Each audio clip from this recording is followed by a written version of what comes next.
I'm quite a loving husband. At a time when Engelbert Humperdinck was dominating stages around the world, quitting seemed unthinkable.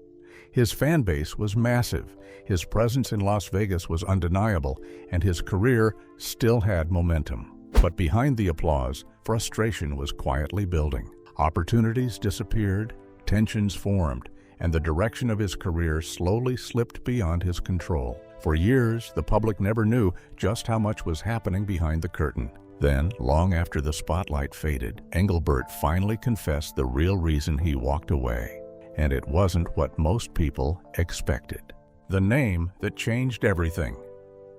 Born Arnold George Dorsey on May 1st, 1936, the man who would later become Engelbert Humperdinck came from a loud, crowded, and lively household as one of 10 children. His father, Mervyn, served as a non-commissioned officer in the British Army. And when Arnold was 10, his mother Olive moved the entire family to Leicester, England. It was a big shift, the kind that quietly shapes a person long before the world ever hears their name. Music was always somewhere in the background, but it wasn't the spotlight he was chasing at first. After settling in England, he picked up the saxophone and became fixated on the idea of leading a big band. In his mind, he wasn't supposed to be the voice out front. He was supposed to be the one guiding the sound from behind the scenes. Singing was just something he did casually, nothing serious. That didn't change until after he completed a 2-year stint with the British Armed Forces in Germany during the mid-1950s. That experience seemed to sharpen his focus, even if he didn't fully realize it yet. Then came the moment that flipped everything. At 17, almost on a whim, he stepped up to sing at a club. What followed was a standing ovation that hit him like a revelation. In that instant, the direction of his life snapped into place. From that point on, there was no second guessing. It was music, and it was the microphone. Back in England, he began performing publicly, learning the ropes the hard way. His first real opportunity came in 1958 when a talent agent caught one of his performances at a local contest. What stood out wasn't just his voice, but the control he had over it, especially for someone with no formal training. That raw ability earned him a deal with Decca Records, and by 1959, he released his debut single, Crazy Bells. At that time, though, he was still going by Jerry Dorsey, and under that name, success didn't come easy. The early records barely made a ripple, and follow-ups like I'll Never Fall in Love Again didn't change much. It was a slow, frustrating climb, the kind that tests whether someone really believes in what they're chasing. Still, he kept moving. He hit the road with the Big Beat Show, sharing stages with acts like Billy Fury, Vince Eager, and Terry Dean. He picked up television appearances and even landed support slots for Adam Faith. Momentum was building, slowly but surely, until 1961 brought everything to a halt. A severe case of tuberculosis left him hospitalized for 9 months, wiping out all that progress in one brutal stretch. Where most people might have stepped away for good, he came back even more determined. By 1965, still searching for that breakthrough, he connected with manager Gordon Mills. Mills had a reputation for spotting potential and reshaping it into something undeniable. He had just done exactly that with a young Welsh singer named Tom Jones, transforming him into a global star with It's Not Unusual. Mills saw the same possibility in Dorsey, but he knew it needed a reset. The name had to go. What he predloged was something completely unexpected. Engelbert Humperdinck, borrowed from a 19th century composer. It wasn't about meaning or heritage, it was about impact. The name was strange, unforgettable, and impossible to ignore. And just like that, a new identity was born. The change worked almost immediately. In July 1966, he represented Britain and won the Knock Song Contest, signaling that something real was finally happening. Within months, he was climbing the Belgian charts with Dommage Dommage and working with German composer Bert Kaempfert, recording songs like Spanish Eyes, Wonderland by Night, and Strangers in the Night. That last song would become the center of one of the most debated moments of his early career. When he first heard Strangers in the Night, he immediately recognized its potential. To him, it sounded like a guaranteed hit. But when he tried to claim it, Mills told him it was already taken, ultimately landing in the hands of Frank Sinatra. The situation never quite sat right with him. He believed he had already recorded the track, only for the tape to mysteriously vanish. When he pushed back, insisting it could be a #1 record, he was told simply that Sinatra wanted it. Over time, he came to suspect that there was more going on behind the scenes than anyone admitted. Despite that tension, their paths crossed often, especially in Las Vegas, where both men performed and even shared the same golf circles. He saw firsthand the level of influence Sinatra carried, not just as a performer, but as a force who could shape outcomes in the industry. There was no fear there, just an understanding of the power dynamics at play. While his relationship with Sinatra stayed distant, he found a genuine connection with Dean Martin. The two bonded easily, often meeting for dinners in Los Angeles, their shared circles bringing them together again and again. Those moments offered a different side of the industry, less competitive, more human. As his career finally began to take shape, his place in the music world became clearer. Where Tom Jones brought heat, energy, and bold charisma, Humperdinck offered something cooler and more controlled. He leaned into romance, into restraint, into that smooth, polished presence that made audiences stop and listen. The look helped. Sharp features, olive-toned skin, and those unmistakable sideburns. But it was the voice that carried everything. Inspired by legends like Bing Crosby and Sinatra, he developed a style that felt effortless but precise. Still, he resisted being boxed in. The label of crooner never quite sat right with him. In his mind, his range and control went far beyond that category. And for him, that wasn't confidence talking. It was simply the truth he had spent years proving. The man who beat Beatlemania. In 1967, right in the middle of full-blown Beatlemania, when the Beatles were reshaping music with Sgt. Pepper's Lonely Hearts Club Band, something unexpected happened. Engelbert Humperdinck stepped in and blocked the biggest band in the world from the top of the UK singles chart. It was the kind of moment that felt almost impossible, yet it happened. By that point, the Beatles had already changed the rules of the game. Their early hit, Love Me Do, didn't just introduce them. It signaled a shift in what pop music could be. But what made them different wasn't just success.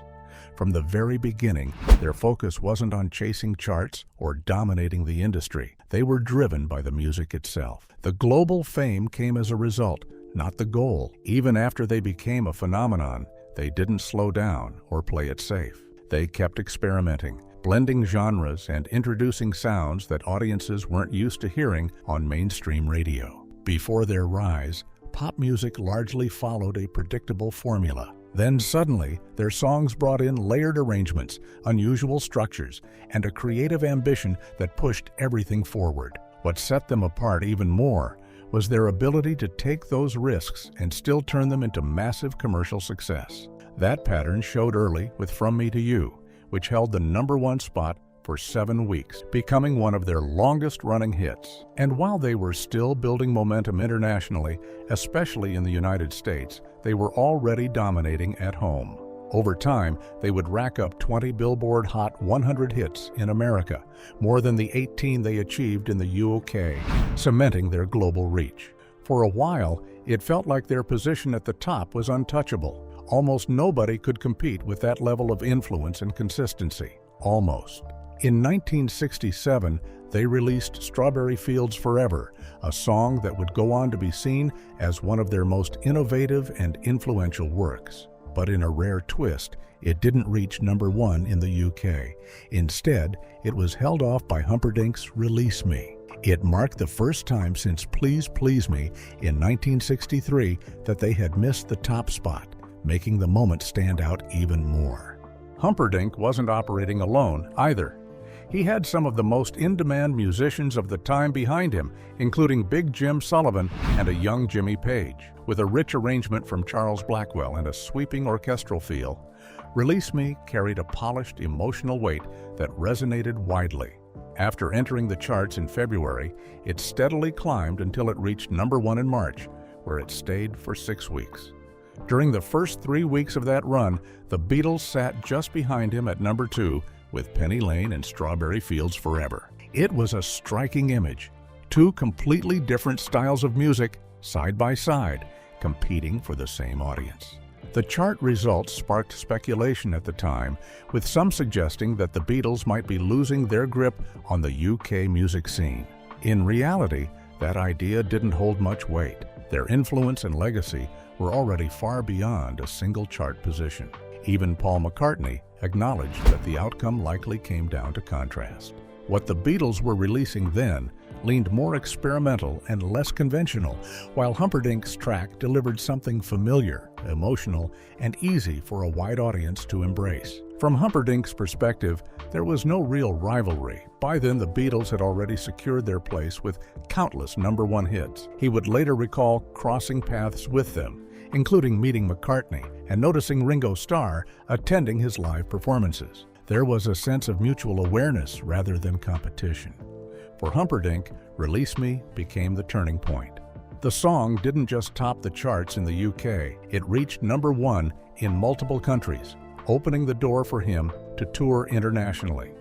At its peak, it was selling around 85,000 copies a day, an extraordinary figure for the time. More than just a hit, it became his defining song, the one that carried his voice across the world.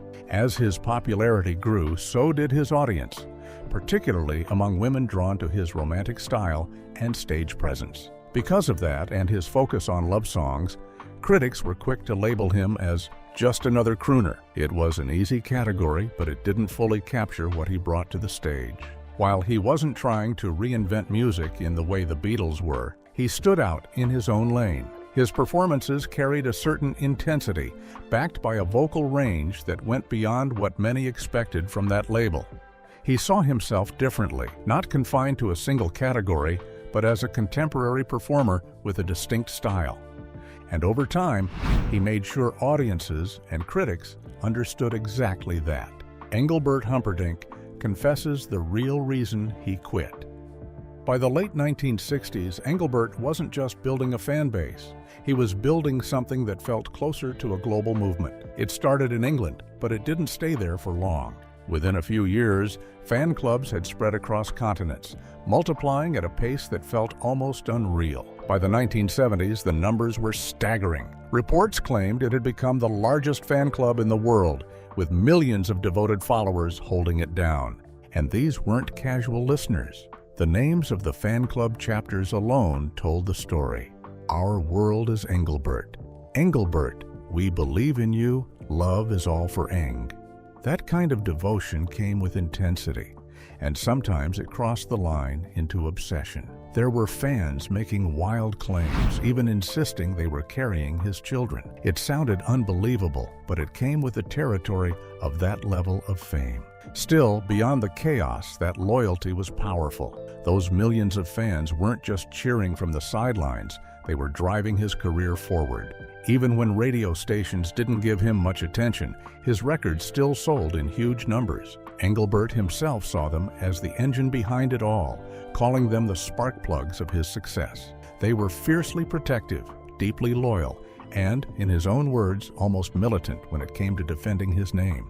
With a steady run of hit albums, he stood tall as one of the defining balladeers of the era, not just in the UK, but around the world. Like Tom Jones, he made the jump to American television, landing his own show. It had promise, but it didn't last long, just 6 months before it was pulled. Engelbert didn't dwell on it. To him, it was just part of the business. By the 1970s, his image had evolved into something bold and unmistakable. Long hair, a full beard, a broad, commanding presence. It was a look that stood out, especially under the bright lights of Las Vegas. And Vegas became his playground. He embraced it fully, calling it the entertainment capital of the world. And every night on stage felt like confirmation that he belonged there. One moment in particular stayed with him. Standing in his suite at the Riviera Hotel, he watched as his name lit up in neon for the first time. Letter by letter, it came to life, right alongside the names of legends like Frank Sinatra, Dean Martin, and Sammy Davis Jr. In that moment, it hit him. He had made it. Then came 1976, a year that would quietly reshape his career. As disco was beginning to rise and the Bee Gees were on the verge of global domination, Engelbert released After the Lovin'. The album marked a turning point. It was his first project with Epic Records after nearly a decade with Parrot, and more importantly, it earned him a Grammy nomination. For the first time, the critics who had long overlooked him were starting to pay attention. That lack of recognition hadn't come out of nowhere. Behind the scenes, Engelbert had very little control over his music. While he commanded the stage during live performances, the studio was a different story. For years, he didn't even choose his own songs. That disconnect fed a growing perception that he was being steered entirely by record executives rather than shaping his own sound. Around that same time, cracks were beginning to show in his relationship with his longtime manager, Gordon Mills. For years, the partnership had been incredibly successful, almost inseparable in its strength. But by the mid-70s, the dynamic was shifting, and tensions were rising. Part of that shift came from Engelbert's growing ambitions. Watching Elvis Presley dominate both music and film, he started thinking about expanding into movies himself. Opportunities were there. Scripts were coming in, but he never saw them. Mills had been quietly throwing them away, unwilling to let Engelbert step off the touring circuit. From a business standpoint, it made sense. Touring meant steady income. Films meant long months away with uncertain returns. But for Engelbert, it closed a door he had wanted to walk through. Years later, he would still reflect on that missed opportunity, admitting it was one path he wished had played out differently. Even so, his connection with Elvis remained one of the brighter parts of that era. He saw Elvis not just as a superstar, but as a mentor, someone he studied closely. He admired the confidence, the presence, the way he commanded a stage without ever seeming arrogant. And the respect went both ways. Elvis often named Engelbert as one of his true friends, even joking that he reminded him of the twin brother he had lost at birth. But while that friendship was steady, things with Gordon Mills were becoming strained. What had once felt like a close bond, two men who had stood beside each other at their weddings, was now complicated by success, money, and a growing roster of stars. Mills wasn't just managing Engelbert anymore. He was also guiding the careers of major names like Tom Jones and Gilbert O'Sullivan, and the balance began to shift. That shift brought an unspoken tension to the surface, especially when it came to Tom Jones. Engelbert couldn't ignore the feeling that he was no longer the priority, and it didn't help that Tom Jones himself was on an unstoppable rise. With his powerful baritone voice and magnetic stage presence, Tom Jones had built a reputation that crossed generations. From his early days in the Welsh town of Pontypridd to international stardom, his climb had been relentless. Hits like It's Not Unusual and the James Bond theme Thunderball turned him into a global sensation.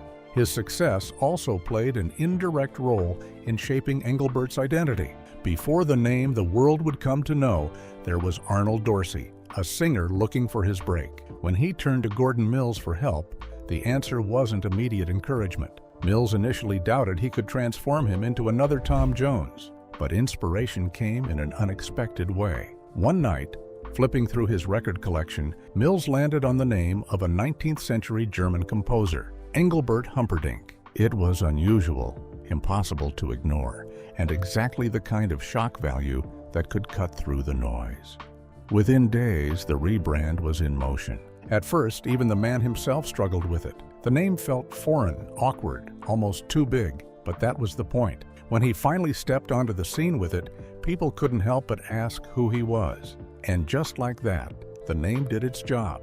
Despite sharing a manager and label ties, the relationship between Engelbert and Tom Jones never settled into friendship. What began as a simple rivalry on the charts slowly turned into something colder, more personal. Over time, distance replaced whatever connection might have existed. Stories surfaced over the years, adding layers to the tension. One account pointed to a moment in 1979 involving Tom's partner at the time, suggesting jealousy may have played a role. Whether that was the real cause or just part of the narrative, the result was the same. The gap between them widened. And neither side was particularly careful with their words. Engelbert took subtle jabs, questioning whether Tom still had his voice. Tom, on the other hand, was far more direct, making it clear there was no interest in repairing the relationship. Years later, Engelbert's perspective began to soften. Time, and the shared experience of a global pandemic, shifted how he saw things. What once felt like a serious conflict now seemed small in comparison. He spoke openly about wanting to move on, to mend what had been broken, and to acknowledge the respect he still had for Tom's talent. He even reached out on a personal level after the passing of Tom's wife, sending condolences despite their history. But the silence that followed made it clear that not every bridge can be rebuilt. From struggle to heartbreaking goodbye. By the time the 1980s arrived, Engelbert Humperdinck was nearing 50, but slowing down wasn't even on the table. If anything, he was moving faster than ever. He kept releasing albums, stayed constantly on the road, and sometimes pushed past 200 shows in a single year. The schedule was intense, but the connection with his audience, especially his female fans, was still as strong as it had ever been. Behind the spotlight, though, there was a different kind of story unfolding. His marriage to Patricia had been holding steady for decades, rooted in a moment that felt almost cinematic. They first met back in 1953 at the Palais de Danse nightclub in Leicester, when Patricia was just 17. He stood out immediately, dressed sharply in a white suit, carrying himself with a confidence that caught her attention right away. At first, she wasn't entirely impressed by the confidence. She thought he knew exactly the effect he was having, but that didn't stop the connection from forming. He didn't approach her directly at first. Instead, he sent a friend to do the talking, which didn't go over well. She pushed back, making it clear that if he wanted to dance, he could come and ask himself. Eventually, he did. That small moment broke the ice, and before long, they were riding off together on a friend's motorbike, kicking off a relationship that would last a lifetime. They married in 1964 and built a family with 4 children. The early years weren't glamorous. Long before the fame and sold-out shows, they were living in Hammersmith with barely anything to their name. No furniture, simple meals, and the kind of daily struggle that tested patience. He remembered walking past pubs filled with laughter and life, knowing they couldn't afford to step inside. It was the kind of pressure that forced discipline, the kind that shaped how he approached success later on. And when success finally came, he didn't pretend it solved everything, but he admitted it made life easier. It opened doors, created comfort, and gave him opportunities he never had before. Their marriage, however, wasn't without its complications. Engelbert's reputation for straying followed him for years, and it wasn't something that stayed hidden. Patricia faced it head-on, even speaking about it with a surprising level of blunt honesty. To her, the physical side of those affairs didn't carry the same weight as emotional attachment. What mattered was whether those connections turned into something deeper. That was where she drew the line. There were real consequences, too. Legal battles emerged, and in some cases, paternity claims were proven in court. It was messy, public, and difficult to ignore. Yet through it all, the marriage endured, shaped by a set of boundaries and an understanding that was uniquely theirs. Engelbert himself viewed those chapters of his life through a reflective, almost philosophical lens. As a devout Catholic, he often spoke about guilt, confession, and personal growth. He framed his past mistakes as part of a broader human experience, moments of testing limits, learning lessons, and eventually finding a sense of balance. With time, he made it clear those days were behind him.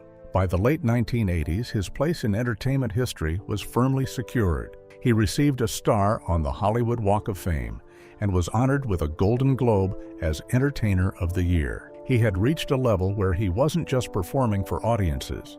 He was part of a cultural legacy, moving in circles that included royalty and world leaders. As the 1990s rolled in, his original fan base had matured alongside him. But just when it seemed like his audience might be narrowing, something unexpected happened. A new generation discovered him in the most unlikely way. A quirky song called Lesbian Seagull originally written years earlier, found its way into the 1996 film Beavis and Butt-Head Do America. The version that played over the end credits featured Engelbert himself, delivering it with a sincerity that contrasted perfectly with its absurd origins. The performance even landed as a B-side alongside a track by the Red Hot Chili Peppers, creating one of the strangest yet most memorable crossovers of his career. That ability to pop up in unexpected places carried into the 2000s. A comedic commercial appearance with Peter Kay in the UK gave him another boost in visibility, reminding audiences that he could still surprise them. Then came a moment that never quite happened, but still says a lot about his mindset. In 2010, Damon Albarn of Gorillaz wanted him to appear on the album Plastic Beach. It was the kind of collaboration that could have introduced him to yet another generation. But the offer never reached him. His management turned it down without telling him. When he eventually found out, the frustration was real. For him, it wasn't just a missed opportunity. It was a decision he would have gladly made for himself.